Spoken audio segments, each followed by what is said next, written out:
Hey guys, Dr. Cinema here, and like I said, Quachi's here.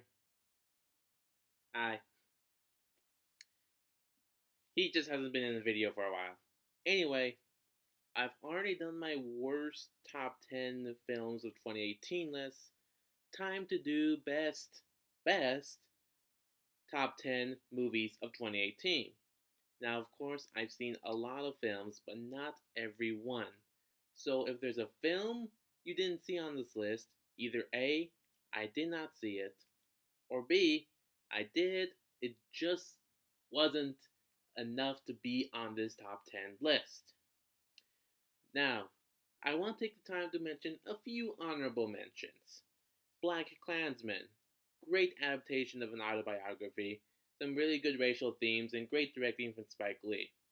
Green Book, based on a real life story, very good characters, and nice story. This is a really great film. And finally, Black Panther. Black Panther was a top 10 contender for a while, and it is still an important movie. Great characters, great action, love it. But that just goes to show how many good movies there were this year. So Black Panther is still very important. It just barely missed the cutoff. I'm sorry. Anyway, top 10, let's go. Number 10, Blumhouse's Halloween. Halloween franchise hasn't had the best luck. You might even find a few purists who say there hasn't been a good film since the original, or there hasn't really been one for several decades. But Blumhouse's 2018 Halloween film is a great legacy sequel and a great film. Races all the other films except for the original. Jamie Lee Curtis is back, who's great. Some great new characters, and Michael Myers is horrifying as ever. Really great horror film. Number 9 is Creed 2. A lot of people love Creed and a lot of people love Creed 2. Although I am in the minority who says Creed 2 is better than the first Creed film. It continues the story of Creed, of Adonis Creed, son of Apollo Creed. However, this time he's going up against Victor Drago, the son of Ivan Drago. This causes some tension between his family and Rocky because he wants to fight them and they say that he really shouldn't. Some powerful emotional stuff, some really great fighting. It's a film that has a lot of emotion and passion. It's really fun to see. Alright, now we have number 8, Mission Impossible Fallout. The 6th film in the series. This is really the first one that actually connects to previous films. The villain is the same from the previous film. It has a couple of characters and connections to previous films beyond the 5th or even 4th film. And again, some great character performances. Awesome action stuff from Tom Cruise. It's a lot of fun. That's really all I can say about this movie. Alright, now we have number 7, A Star is Born. This is the 4th version of this story, and this one stars Bradley Cooper, who also directs it, and Lady Gaga. I didn't know what to expect, from this film, but it was pretty emotional actually once you got to the end of it.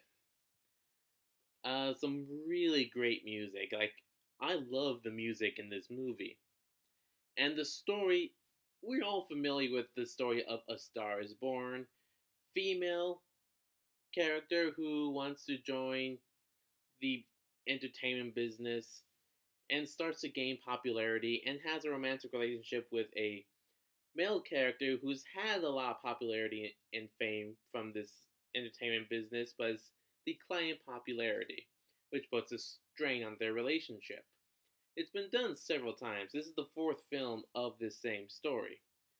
But it's still done so well with some great chemistry between the two leads. It's really great to see. Alright, the number 6 film, Into the Spider-Verse.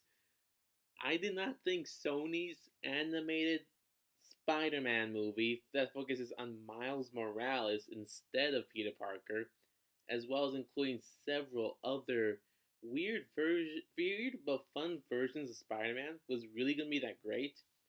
But this is a really heartfelt and truly great kids film that doesn't really talk down to kids, but is simple enough and mature enough to really make a connection with them, and just make a connection with a lot of longtime Spider-Man fans. I mean, this shows why we love Spider-Man so much, and a lot of great action, great animation. It's just something that I think you should really check out. All right, number 5, A Quiet Place, directed by John Krasinski, and also starring him and his real life wife, Emily Blunt. This is an original idea for a thriller slash horror film where a family on Earth, post alien invasion, are more or less living in silence because even the slightest noise can attract these aliens who are blind but have great hearing, constantly living in fear and such. It really builds tension, character, and story with very little dialogue. And it's some great character work. It's a truly intriguing film that really needs to be seen. Alright, number 4, Annihilation. This one is tough to describe. I mean, it stars Natalie Portman as well as several other female actors, including Tessa Thompson. It's a difficult movie to explain. That, well, it's based on a book, so you can read that. Like, read the back summary of that to get an idea of what this is like. Visually, it's a great film, and it's a movie that has a lot of ideas, some great thought provoking ideas that may throw some people off and may make some people disinterested in it.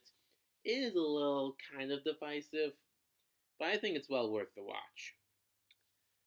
Number 3, Avengers Infinity War.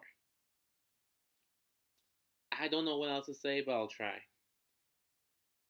10 years in the making, Infinity War is but part 1 of a 2-part finale for the Marvel Cinematic Universe.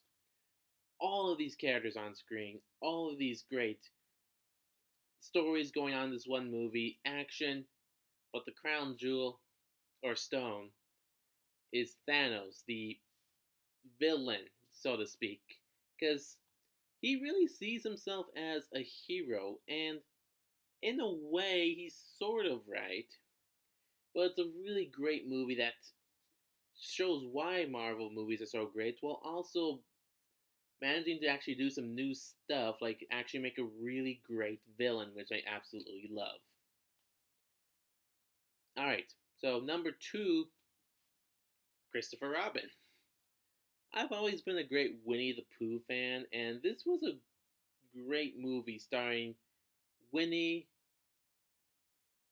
the Pooh, Piglet, Tigger, Rabbit, Igor. Sorry. Wait, Eeyore. Eeyore, that's it. It's for people who really enjoy Winnie the Pooh and just love this character and the kinds of characters and stories this character is known for, you're gonna really love it. Alright, and number 1, my personal favorite movie of 2018, Deadpool 2.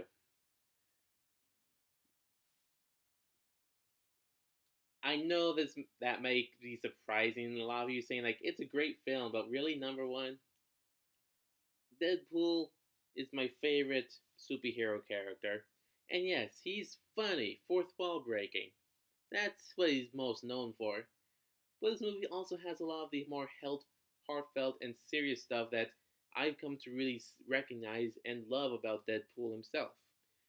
And of course, there are also a lot of other great characters, with really no real villain actually in this movie, which is kind of impressive.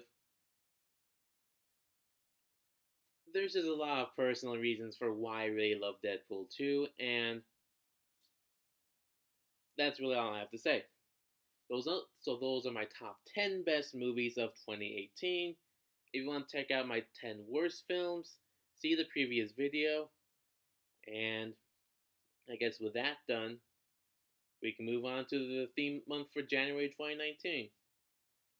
So, like, comment, subscribe, share, and we will see you next time.